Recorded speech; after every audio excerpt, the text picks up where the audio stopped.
So in our ninth section, we're going to take a look at the crucial third act of Shakespeare's Macbeth, and we're going to try to answer three important questions. What actions and events occur in Act 3?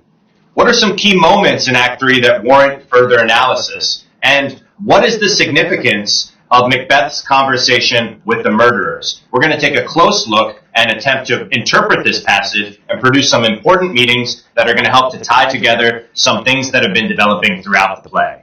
Let's go ahead and get started. So, in the first scene, and there are 6 scenes in the third act, right? In the first scene, Macbeth has been crowned king, and the Scottish nobility are gathered for a feast at Forres. Now you're going to notice here that we are no longer at Inverness, we are now at Forres, and this is the royal palace. Right? Since Macbeth is the king, he gets to inhabit Forres, the royal palace. And we have another banquet. This time the banquet is celebrating the coronation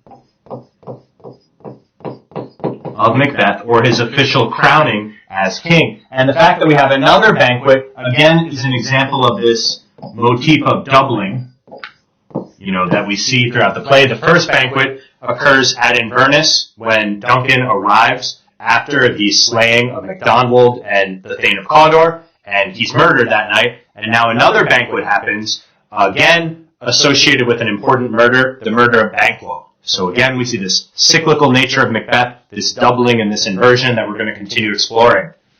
Macbeth sends murderers to kill Banquo and Fleance. We're going to look at that very carefully. Scene 2, Macbeth and Lady Macbeth confess that they feel guilty and afraid to one another, right? They're not happy, despite the fact that Macbeth is now king, so they've achieved their goal, but they continue to be worried and guilty and nervous. Lady Macbeth tells her husband to act cheerful at the banquet. Scene 3, 2 murderers arrive to kill Banquo and Fleance. A third murderer arrives. The murderers kill Banquo, but Fleance escapes. And this is going to be very important for its impact on Macbeth. So Banquo is killed, but Fleance escapes. And again, we need to remember that in that first moment of prophecy with the witches, they say that Macbeth will be Thane of Cawdor and King of Scotland. Both come true.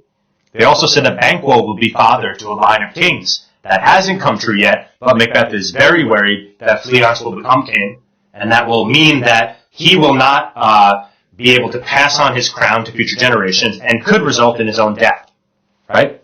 In scene 4, at the banquet, the murderers arrive and tell Macbeth that Fleance has escaped. We immediately see a change in Macbeth's behavior. He becomes more frightened and more unsettled. Macbeth sees Banquo's ghost at the banquet, alarming his guests. This is important because it shows that, again, Macbeth is hallucinating. And also, it's important because the other guests are beginning to see the new king, who they already perhaps suspected a little bit of being involved in the murder of Duncan, and now he's behaving very erratically, and he's seeing the ghost of Banquo, whom the other guests are going to find out soon is dead. So it would be pretty obvious if you were there as a Scottish nobleman or noblewoman, seeing the king talking about the death of Banquo. The old king died at the new king's house, and he's seeing ghosts and behaving very strangely. People are going to start suspecting that something is off with Macbeth, and perhaps he shouldn't be the king, and perhaps maybe Malcolm should be supported in his claim to the throne, and indeed that's what's going to happen. In scene 5, Hecate, the goddess of witchcraft, instructs the witches. So she's kind of the leader of the witches, and she begins a plan for a new prophecy that we're going to see in the next act that's going to help to cement Macbeth's downfall, and that is famously going to be misinterpreted by Macbeth and eventually come true in a way he doesn't expect in Act 5.